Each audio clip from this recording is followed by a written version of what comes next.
मी जानवी सावंत. आरोग्यम धनसंपदा मध्ये आपलं स्वागत आहे.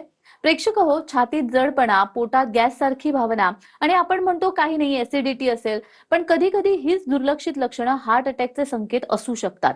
आज आपण पाहणार आहोत वेळेवर घेतलेला निर्णय कसा आयुष्य बदलू शकतो, आणि या सर्व विषयावरती आपल्याला मार्गदर्शन करणार आहेत माधवबाग खोपोली हॉस्पिटलच्या OPD head doctor Deepali Deshmukh. Madam, कार्यक्रमात आपलं स्वागत आहे. नमस्कार. सुरुवातीलाच प्रश्न, जसं मी म्हटलं की कधी कधी छातीत जडपणा जाणवतो किंवा गॅस झाल्याचं असं आपल्याला वाटतं. खरं तर ती लक्षणं असू शकतात, पण आपण त्याच्याकडे दुर्लक्ष करू शकतो. मग गॅस आणि हार्ट अटॅक याच्यामध्ये काय फरक आहे, ते कसं समजलं पाहिजे? आता हार्ट अटॅक येताना ना 1 ते 3 सेकंदामध्ये ही रक्ताची गुठळी तयार होत असते आणि ही रक्ताची गुठळी हृदयाच्या रक्तवाहिनीत अडकली आणि त्यांनी totally blood supply cut off केला. 6 तासापर्यंत हार्टच्या मसलला ब्लड सप्लायच नाही मिळाला, त्या पेशी डॅमेज होणे म्हणजे स्टार्वेशन मध्ये जाणे म्हणजे हार्ट अटॅक. आता हार्ट अटॅक येण्याची लक्षणं काय आहेत, तर एक छातीमध्ये डाव्या साईडला खूप जोरात दुखणे, डावा हात दुखणे, छातीत जळजळ होणे किंवा कोणाला फक्त आवडल्यासारखं होतं, खूप प्रचंड घाम येत असतो, एकदम रेस्टलेस फील होत असतं आणि जेवण जरी झालं तरी गॅस, ऍसिडिटी अशी लक्षणं दिसत असतात. पण कितीही आपण ऍसिडिटीची गोळी घेतली तरी ते कमी होत नाही. तर त्यावेळेस मात्र त्वरित डॉक्टरांकडे जाऊन ECG करून घेणे, ट्रॉप टेस्ट असं टेस्ट करून घेणं फार गरजेचं असतं. आणि जेव्हा आपण वेळी 6 तासाच्या आत तिथे पोहोचलात तर रक्त पातळ करण्याचं जर आपल्याला औषध मिळालं आणि त्याच्यामुळे काय होतं की हार्टच्या मसलची ताकद काही कमी होत नाही, त्याच्यामुळे हार्ट डॅमेज होण्यापासून टाळलं जातं. जर आपण वेळीच त्याच्यासोबत म्हणजे पोहोचलो तिथे हॉस्पिटलमध्ये, इमर्जन्सी ट्रीटमेंट केली तर नक्कीच आपल्याला इम्प्रूव्हमेंट फायदा मिळू शकतो. त्याच्यामुळे वेळीच त्याची लक्षणं दिसली की लगेच जाऊन डॉक्टरांकडे तपासणी करून घेणं फार गरजेचं असतं. अगदीच मंडळी, म्हणजे प्रत्येक छातीतली जळजळ ही ऍसिडिटी नसते. काही वेळा शरीर आपल्याला गंभीर संकेत देत असतं, पण आपण ते साधं समजून दुर्लक्षित करतो. योग्य वेळी तपासणी करणं अत्यंत गरजेचं आहे. 2D इको, स्ट्रेस टेस्ट आणि HbA1c यांसारख्या तपासण्यांसह एका वेळची पंचकर्म चिकित्सा विशेष सवलतीच्या दरात म्हणजे 2499 रुपयामध्ये उपलब्ध आहे. तसेच रुग्णांच्या सोयीसाठी मेडिक्लेम, कॅशलेस सेवा आणि EMI लोन सुद्धा देखील उपलब्ध आहे, जेणेकरून उपचार घेताना आर्थिक अडचण येऊ नये. अधिक माहितीसाठी 02248932393 या नंबरवर आत्ताच मिस कॉल द्या. आता पाहूया माधवबाग मध्ये उपचार घेतलेल्या आनंदी रुग्णांचं मनोगत. मैं वीरेंद्र ठाकुर बोलते हैं। मैं रायगढ़, जिला रायगढ़, तालुका मसला से आया हूँ। मेरे को 2 चेकअप बताए थे। 2 चेकअप बताने के बाद मैं अपना रोहा डॉक्टर जादव का दवा खा रहा था। उन्होंने मेरे को ऑपरेशन लिखा। ऑपरेशन लिखने के बाद मैं फिर ऐसा ही एक आदमी मेरे को मिला मानगांव में यहाँ अपना माधव बाग का एड्रेस दिया।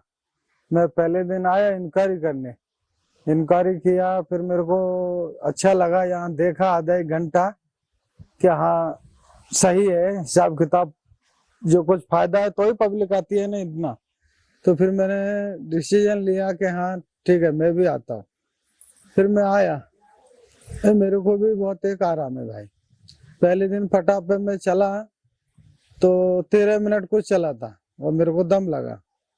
अभी 15 मिनट पूरा चला और दम भी नहीं लगा। शुगर 250 था, अभी शुगर 135 और 134 ऐसा है। अगदी जसं त्यांनी म्हटलंय की माधवबाग मध्ये उपचार घेतल्यानंतर आता ते आनंदी जीवन जगतायत. अजून एक मला विचारायचं ते म्हणजे रिपोर्टमध्ये जर 3 ब्लॉकेजेस किंवा 3 पेक्षा जास्त ब्लॉकेजेस दाखवले तर लगेच एंजिओप्लास्टी करण्याचीच गरज असते का? नक्कीच नाही. आता हे रिपोर्ट समजून घेणं फार गरजेचं आहे. म्हणजे ब्लॉकेजेस तिन्ही आर्टरीमध्ये मल्टिपल आहेत, तिन्ही ब्लॉकेजेस म्हणजे 90% आहेत, 100% आहेत, असे बरेच पेशंट माझ्याकडे येतात. पण ते खरंच ब्लॉक करतात की नाही, खरंच रक्तपुरवठा पुढे जाण्यासाठी प्रॉब्लेम होतोय का, हे मात्र बघणं फार गरजेचं असतं. म्हणजे प्रत्येक वेळेस ब्लॉक असला की हार्ट अटॅक येतोच असंही नाहीये, आणि ज्यांना ब्लॉकेजेस नाही त्यांना कधीच हार्ट अटॅक येणार नाही असं पण नाहीये. त्यामुळे ब्लॉकेजेस ब्लॉकेजेसला फार घाबरण्याचं कारण नाहीये, त्याचं ज्ञान घेणं गरजेचं आहे. ह्या ब्लॉकचा मराठीत अर्थ काय, तर अडथळा. कशाला अडथळा करतंय, तर रक्त पुढे जाण्यासाठी ते अडथळा करते आणि रक्त हार्टच्या मांसपेशीला व्यवस्थित नाही मिळत आहे, म्हणून दम लागणे, छातीत भरणे, रेस्टलेस होणे, डाव्या साईडला छातीत पाठीत दुखणे, उजव्या साईडला छातीत पाठीत दुखणे, उजवा हात दुखणे, घशात आवळल्यासारखं होणे, फक्त चक्कर येणे, घबराट होणे, फक्त दोन्ही हाताला मुंग्या येणे, पाय दुखणे, पायांना मुंग्या येणे, हे पण हृदयरोगाचं लक्षण असू शकतं. जसं आत्ताच आपण सांगितलं, ऍसिडिटी, गॅसेस, पोट गच्च होणं, मान दुखणं, हे पण हृदयरोगाचे लक्षण असू शकतात. तर ही लक्षणं का दिसतात, तर हार्टच्या मसलला रक्तपुरवठा कमी पडल्यामुळे. तर बाय हुक और क्रूक तिथे रक्त पोहोचणं गरजेचं आहे, कारण हे आपलं हार्ट 24 तास 365 दिवस कंटिन्युअस काम करत असतं. त्याला 1 सेकंद जरी रक्तपुरवठा कमी मिळाला की ते गडबडून जातं. ते म्हणतं माझं मला खाद्य पाहिजे, ते त्याला जर मिळालं नाही की मग ही गडबड चालू होते. त्याच्यासाठी ते खरंच ब्लॉक करतात की नाही, सर्क्युलेशन हॅम्पर होते की नाही, हे मात्र फार बघणं गरजेचं आहे. त्याच्यासाठी stress test, 2D echo, cardiac impedancography अशा वेगवेगळ्या टेस्ट करून घेणं गरजेचं आहे. Stress test is the mirror of heart disease, म्हणजे अँजिओग्राफीमध्ये ब्लॉकेजेस दिसले ते ब्लॉक करतात की नाही, खरंच सर्क्युलेशन हॅम्पर होते की नाही, पुढे जाऊन काही हृदयाला त्रास होणार आहे का, हे सगळं समजतं आपल्याला स्ट्रेस टेस्ट वरून. तर ही 15 मिनिटाची टेस्ट असते आणि त्याच्यामध्ये काय बघायचं असतं, तर मेट्स व्हॅल्यू आणि VO2 मॅक्स. तर नॉर्मली 10 मेट्सचा ब्लड सप्लाय आपल्याला हवा असतो. मेट्स मीन्स मेटाबॉलिक इक्विव्हॅलंट, म्हणजे oxygen carrying capacity of your heart. Oxygen goes with the blood, आणि हार्टला ब्लड सप्लाय किती होतं हे स्ट्रेस टेस्ट वरून समजतं. आणि त्याच्यामध्ये एक महत्वाचा असतो, तो असतो VO2 मॅक्स. VO2 मॅक्स म्हणजे जास्ती असतं ऑक्सिजनचं प्रमाण हार्टला प्लस शरीराला किती पोहोचतं त्याचं युनिट आहे. हे VO2 max should be 35 ml per kg/min. आता रिसर्च काय म्हणतो माहितीये, की 1 ml नी जरी आपण हे VO2 मॅक्स वाढवलं, 1 ml नी जरी, तरी 15% डेथ रिस्क कमी होते. इतकं त्याचं इम्पॉर्टंट आहे. तर तुमचाही VO2 मॅक्स इम्प्रूव्ह करणं फार गरजेचं आहे. तो VO2 मॅक्स किती आहे हे बघणं गरजेचं आहे. म्हणजे ब्लॉकेजेसला खूप घाबरण्याचं कारण नाही, पण ते ब्लॉक करतात की नाही, खरंच सर्क्युलेशन हॅम्पर होतंय की नाही, हे आपल्याला स्ट्रेस टेस्ट 2D करून समजतं. तर आपण माधवबाग हॉस्पिटलमध्ये जेव्हा ट्रीटमेंट करतो तेव्हा आधी सगळ्या ह्या टेस्ट करून घेतो. खरंच त्या ब्लॉकमुळे काही रक्तपुरवठा कमी होतोय का, खरंच काही त्रास होतोय का, ते सगळं बघितलं जातं. आणि मग आपली ही संपूर्ण हृदय शुद्धीकरण 6 ते 7 दिवसाची निवासी चिकित्सा केली जाते आणि पुन्हा सगळ्या टेस्ट करून विथ रिपोर्ट्स पेशंटला फरक दाखवला जातो. तर त्यामुळे कुठले बाकी इंटरव्हेन्शन करायची गरज लागत नाही. अगदीच. म्हणजेच मंडळी, ब्लॉकेज आढळले तरी तातडीने सर्जरीच करावी लागते असं नाही. रुग्णाची लक्षणं, हृदयाची कार्यक्षमता, वय आणि एकूण आरोग्य या सगळ्या बाबींचा विचार करून निर्णय घेतला जातो. जर तुम्हालाही सर्जरी सांगितली असेल आणि दुसरा पर्याय जाणून घ्यायचा असेल तर विलंब न करता तपासणी करून घ्या. 2499 रुपयामध्ये विशेष तपासणी उपलब्ध आहे. डॉक्टर, हार्ट पंपिंग जर 40% आलं तर ते किती गंभीर मानलं जातं आणि त्याच्यामध्ये सुधारणा शक्य आहे का? गंभीर तर आहेच आणि नक्कीच सुधारणा शक्य आहे. आता नॉर्मली कोणाचंच हृदय 100% काम करत नाही. सगळ्यांचं हृदय 50 ते 60%च काम करतं. कोणाचं 100% करत नाही, हे एकदा नीट समजून घ्या, की नॉर्मली आपल्या सगळ्यांचं हृदय 50 ते 60%च काम करतं. पण आता ते 40% करतंय, 30% करतंय, 20% करतंय, तर कुठेतरी हार्टच्या मसलला त्याचं सर्क्युलेशन व्यवस्थित होत नाही, कुठेतरी गडबड होतीये असं दिसून येतंय. आता हे तपासण्यासाठी महत्वाचं आहे 2D इको GLS. GLS मध्ये मसलची स्ट्रेंथ किती आहे हे समजतं. म्हणजे तुमचं GLS मीन्स ग्लोबल लँजिट्युडनल स्ट्रेन, म्हणजे हार्टच्या मसलची स्ट्रेंथ. जितकी मसल स्ट्रेंथफुल असेल तितकं आउटपुट टाकणार आहे. तर ही मसलची स्ट्रेंथ वाढवणं फार गरजेचं आहे. तर आपली जी ही संपूर्ण हृदय शुद्धीकरण पंचकर्माची ट्रीटमेंट आहे, त्याच्यानी ह्या हृदयाच्या मांसपेशीचं ताकदच वाढते. त्याच्यामुळे 40% 30%ला फार घाबरण्याचं कारण नाहीये. त्याच्यामुळे हृदयाची ताकद जी कमी झालेली आहे ती नक्कीच इम्प्रूव्ह होऊ शकते. असे 1 किंवा 2 नाही तर लाखो पेशंटनी आपली ट्रीटमेंट घेतलेली आहे आणि आनंदी जीवन जगतायत. आणि ह्या याच्यामध्ये आपल्याला लाईफ स्पॅनच इम्प्रूव्ह करणं गरजेचं असतं. तर हे लाईफ स्पॅन नक्कीच इम्प्रूव्ह होऊ शकतो आपल्या ह्या संपूर्ण हृदय शुद्धीकरण ट्रीटमेंटनी. आणि हाच रिसर्च पेपर आपला लँडसेट, जे वर्ल्डचं मेन हार्ट जर्नल आहे, त्याच्यामध्ये 2013लाच सबमिट झालेला आहे, की ज्यांच्या हृदयाची कार्यक्षमता कमी आहे ती +5 नी वाढते. म्हणजे सपोज ज्यांची 40 आहे ती 45 होते, नंतर ती 50 होते.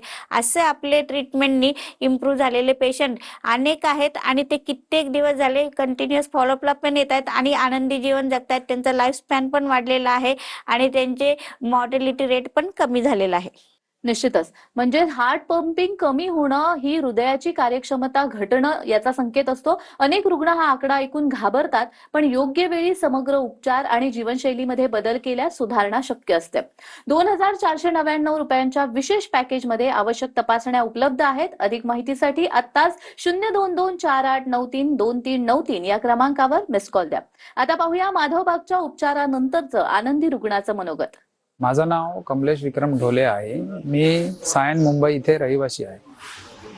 गेले 3 वर्ष मला हृदयाचा त्रास आहे. माझं हृदय खूप कमी पंपिंग करते, ज्याला आपण इजॅक्युलेशन फ्रॅक्शन म्हणतो ना, ते कमी करते. त्याकरता मी 3 वर्ष झाले ॲलोपॅथीची औषधं खात आहे, पण वारंवार नुसतं पुढे चाललेला आहे. जास्त काही फारसा फरक पडत नाही.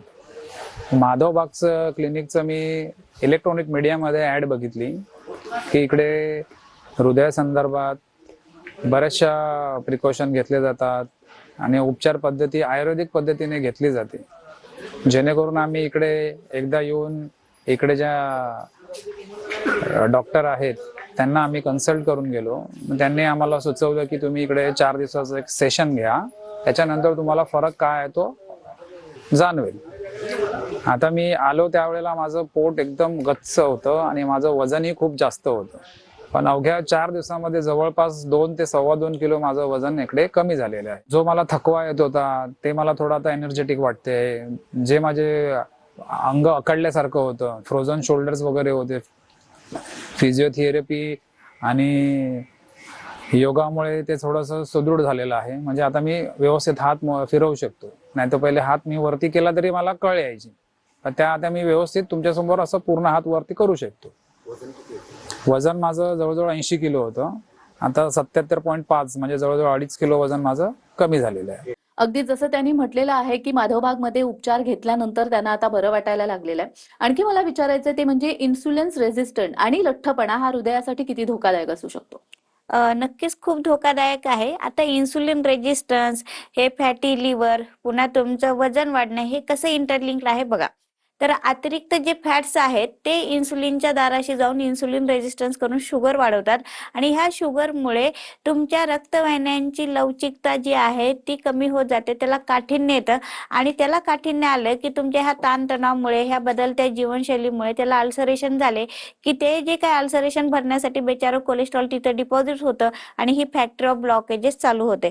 तर कुठेतरी आपल्याला ही ब्लॉकेजेसची फॅक्टरी कमी होण्यासाठी अतिरिक्त जे फॅट्स जे लिव्हर मध्ये डिपॉझिट होते, फॅटी लिव्हर होते, ते कमी होणं फार गरजेचं आहे. त्याच्यासाठी उंचीनुसार वजन असणं गरजेचं आहे. पोटाचा घेर सगळ्यात महत्वाचा आहे की पोटाचा घेर जर वाढत चाललेला आहे, central obesity is the risk factor for heart disease in Indians. त्याच्यामुळे ही बदलती जीवनशैली, work from home, continuous sedentary lifestyle हे कारण आहेत तुमच्या पोटाचा घेर वाढण्याची.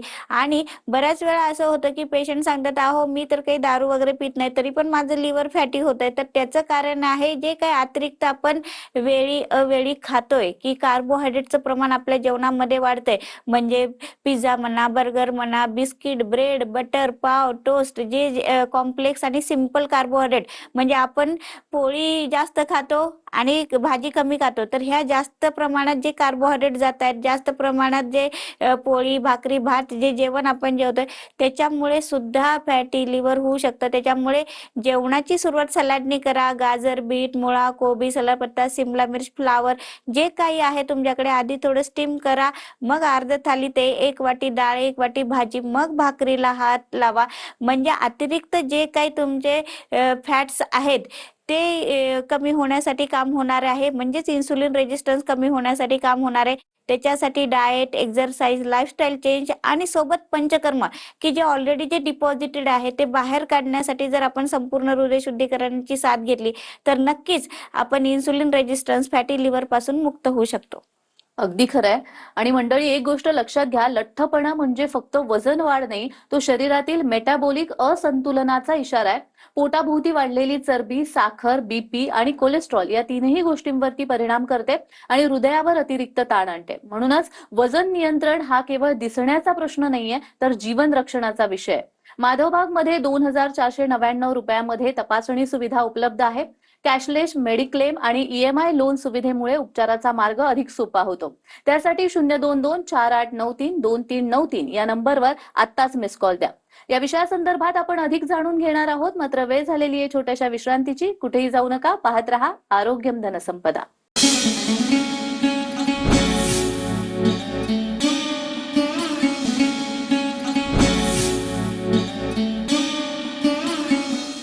विश्रांतीनंतर सर्वांचं पुन्हा एकदा स्वागत आहे. आज आपण हृदयविकार रुग्णांना सहाय्यकारी SHS चिकित्सा या विषयासंदर्भात बोलतोत आणि आपल्याला मार्गदर्शन करतायत डॉक्टर दीपाली देशमुख. डॉक्टर, जर एखाद्या रुग्णाला सर्जरी सांगितलेली आहे पण त्याला अधिक पर्याय शोधून बघायचे आहेत, तर त्याने कोणती पावलं उचलली पाहिजेत? तर सगळ्यात महत्वाचं की ही सर्जरी सांगितली तर खरंच आपल्याला तेवढा प्रॉब्लेम आहे का, सिम्पटम्स तेवढे आहेत का, स्वतःला तेवढा त्रास होतोय का, हे फार बघणं गरजेचं आहे. त्याच्यासाठी स्ट्रेस टेस्ट, 2D कोजीएलएस, कार्डियाक इम्पेडन्सोग्राफी हे वेगवेगळ्या टेस्ट करून घेणं गरजेचं आहे. आणि त्यासोबतच की अल्टरनेटिव्ह जे थेरपीज आहेत त्याच्यामध्ये ही संपूर्ण हृदय शुद्धीकरण जी आपली ट्रीटमेंट आहे त्याच्यानी जास्तीत जास्त रक्ताचा पुरवठा हृदयाकडे करून कोलॅटरल फॉर्मेशन करून हार्टचा ब्लड सप्लाय वाढवला जातो. आणि याचे रिसर्च पेपर आपले लँडसेट, वर्ल्डचं जे मेन हार्ट जर्नल आहे, पुन्हा अजून तुमचं Indian heart journal, British journal of heart, American heart association, अशा विविध संस्थातून आपले रिसर्च पेपर सबमिट झालेले आहेत आणि त्याला अप्रिशिएशन सुद्धा मिळालेलं आहे. म्हणजे जेव्हा रिसर्च पेपर तयार होतात ना, ते 1 किंवा 2 पेशंटमध्ये नाही होत, तर लाखो पेशंटच्या सगळ्या टेस्ट केल्या जातात आणि त्याच्यानंतर आपल्या ट्रीटमेंट नंतर पुन्हा सगळ्या टेस्ट करून ते आपण रिसर्च पेपरमध्ये दाखवतो आणि त्याच्यामध्ये तेव्हा अप्रिशिएशन मिळतं. म्हणजे नक्कीच त्या ट्रीटमेंटनी पेशंटला फायदा होत असतो. आणि असे 1 किंवा 2 नाही तर लाखो पेशंट आपले ट्रीटमेंट करून छान झालेले आहेत. त्याच्यामुळे वेगळं इंटरव्हेन्शन न करता तुम्ही दुसरे पर्याय निवडू शकता आणि त्याच्यामधून आपलं जीवन आपण आनंदी ठेवू शकतो, आपली फक्त लाईफस्टाईल चेंज करून. कारण हे जे काही डिसऑर्डर्स आहेत म्हणजे ब्लॉकेजेस म्हणा, diabetes, blood pressure, obesity, cholesterol, thyroid, it is lifestyle disorder. खाण्यापिण्याच्या बदलत्या जीवनशैलीमुळे, ताणतणावामुळे होणारी गोष्ट आहे. जीवनशैली चेंज नाही केली, स्ट्रेसही कमी नाही केला आणि फक्त आपण औषधच घेत बसलो, आपण बाकी इंटरव्हेन्शन करत बसलो, तर हे चेंज होणार आहे का? तर नक्कीच नाहीये. तर आपल्याला लाईफस्टाईलच चेंज करणं गरजेचं आहे. फॉरएव्हर आपल्याला छान राहण्यासाठी ह्या सगळ्या गोष्टी नक्कीच मदत ठरू शकतात. आणि असे 1 किंवा 2 नाही तर लाखो पेशंट छान झालेले आहेत. तर तुम्ही पण त्याचा हिस्सा बनू शकता. अगदीच. आणि म्हणूनच मंडळी, भीतीने निर्णय घेऊ नका. रिपोर्ट समजून घ्या, तज्ञांचं मार्गदर्शन घ्या आणि सगळे पर्याय जाणून घ्या. वेळेवर घेतलेला योग्य निर्णय आयुष्य बदलू शकतो. माधवबागच्या सर्व 5 रुग्णालयामध्ये 2,499 रुपयामध्ये 2D eco, stress taste, HbA1c तपासण्या आणि एका वेळची पंचकर्म चिकित्सा उपलब्ध आहे. डॉक्टर, काही रुग्णांना हार्ट फेल्युअर सांगितलं जातं, मग अशा वेळी असे रुग्ण माधवबाग पर्यंत येऊ शकतात का? नक्कीच येऊ शकतात. आता हार्ट फेल्युअर म्हणलं की बंद पडलं की काय असं आपल्याला वाटत असतं, पण फेल्युअर म्हणजे हार्टची ताकद कमी होणे. याला म्हणतात डायलेटेड कार्डिओमायोपॅथी पुन्हा हायपरट्रॉपिक कार्डिओमायोपॅथी. याच्यामध्ये काय होतं की हार्टच्या मसलची स्ट्रेंथ कमी होते. आता हे हृदय कंटिन्युअस 24 तास 365 दिवस काम करत असतं. त्याचं काम काय आहे? अशुद्ध रक्त पुरवठा घेणे आणि शुद्ध रक्त पुरवठा सगळ्या शरीराला पोहोचवणे. हे खेचण्याची त्याच्याकडे ताकद नाहीये म्हणून पायावर सूज येणे, दम लागणे, रेस्टलेस होणे, पोटात पाणी साठणे, छातीत पाणी साठणे, जेवणाची इच्छा न होणे, आडवं पडलं रात्री की एकदम श्वास लागणे, त्याच्यामुळे उठून बसावं लागणे किंवा बऱ्याच वेळा पेशंट खुर्चीत बसूनच झोपतात दम लागतोय म्हणून. तर ह्या गोष्टी का होतात? तर हार्टच्या मसलला त्याचा रक्तपुरवठा कमी होतोय म्हणून. तर ह्या मसलला त्याचं खाद्य, त्याचा रक्तपुरवठा वाढवला की नक्कीच ही सगळी लक्षणं कमी होतात. आणि याचं कारण काय आहे? तर एक सगळ्यात महत्वाचं की व्हायरल इन्फेक्शन मध्ये पण असं होऊ शकतं. हार्ट अटॅक येऊन गेल्यानंतर हृदयाची कार्यक्षमता कमी होत असते. बऱ्याच वेळा कॅन्सरची जी ट्रीटमेंट होते त्याच्यामध्ये किमो, रेडिएशन होतात, त्याच्यानंतर पण कॉम्प्लिकेशन म्हणून हार्टची कार्यक्षमता कमी होताना दिसून येते. येते. प्रेग्नन्सी नंतर पोस्टपार्टम पण आपल्याला कार्डिओमायोपॅथी होताना दिसून येते. अशा सगळ्या रुग्णांचे आपण संपूर्ण हृदय शुद्धीकरण ट्रीटमेंट केली तर नक्कीच आपण ही हृदयाची कार्यक्षमता वाढवून देऊ शकतो. असे 1 किंवा 2 नाही की लाखो पेशंट छान झालेले आहेत आणि जे पेशंट म्हणजे ही हृदयाची कार्यक्षमता कमी असल्यामुळे चालू नाही शकत आहेत, व्हीलचेअरवर येत आहेत, स्ट्रेचरवर येत आहेत, ते जाताना चालत जात आहेत आणि ह्या पेशंटसाठी आपल्याकडे सगळ्याची HDU, ICU सगळ्या गोष्टी अवेलेबल आहेत. जे जे गरजेचं आहे ते पेशंटला मिळेल. कारण बाय हुक ऑर क्रुक हे पेशंट महत्वाचा आहे, तर त्यांना जे गरजेचं आहे ते सगळं मिळतं. आपल्याकडे ॲलोपॅथिक डॉक्टर, कार्डिओलॉजिस्ट येतात राऊंडला. ते ठरवतात की कुठले औषधं कमी करायचे, कुठले जास्त करायचे आहेत. आपले HDO मध्ये अंडरस्टिक डॉक्टर ऑब्झर्वेशन सगळ्या पेशंटचे ट्रीटमेंट होत असतात. सोबत आपलं संपूर्ण हृदय शुद्धीकरण केलं तर नक्कीच ह्या हृदयाची कार्यक्षमता जेव्हा कमी असते, हार्ट फेल्युअरच्या पेशंटमध्ये लाईफ स्पॅन कमी होताना दिसून येतो, तर तो इम्प्रूव्ह होतोय. त्याच्यासाठी कंटिन्युअस मॉनिटरिंग, डाएट, एक्झरसाइज आणि पंचकर्म ही ट्रीटमेंट केली तर नक्कीच आपण ह्या पेशंटचं लाईफ स्पॅन वाढवू शकतो. असे अजूनही माझ्याकडे 2006 पासूनचे जे हृदयाची कार्यक्षमता कमी असलेले हार्ट फेल्युअरचे पेशंट अजूनही ट्रीटमेंटला येतात आणि अजूनही छान जीवन जगतायत. अगदी खरं आहे. आणि प्रेक्षक हो, माधवबाग खोपोली हॉस्पिटलमध्ये फक्त आजारावरच नाही तर रुग्णांच्या आर्थिक बाजूचाही विचार केला जातो. उपचारासाठी मेडिक्लेम, कॅशलेस सेवा उपलब्ध आहे. तसेच गरजेनुसार EMI लोन सुविधा उपलब्ध आहे, जेणेकरून आर्थिक अडचणीमुळे उपचार अर्धवट राहू नयेत. आरोग्य महत्वाचं आहे आणि योग्य वेळी योग्य निर्णय घेणं अधिक महत्वाचं आहे. अधिक माहितीसाठी 02248932393 या नंबरवर आत्ताच मिस कॉल द्या. डॉक्टर, तुम्ही इथे आलात आणि खूप छान मार्गदर्शन केलं, त्यासाठी खूप खूप धन्यवाद. धन्यवाद. तर आरोग्यम धनसंपदामध्ये आज आपण इथेच थांबतोय. पुन्हा भेटूया एका नवीन विषयासह. तुम्ही कुठेही जाऊ नका, पाहत रहा TV9 मराठी.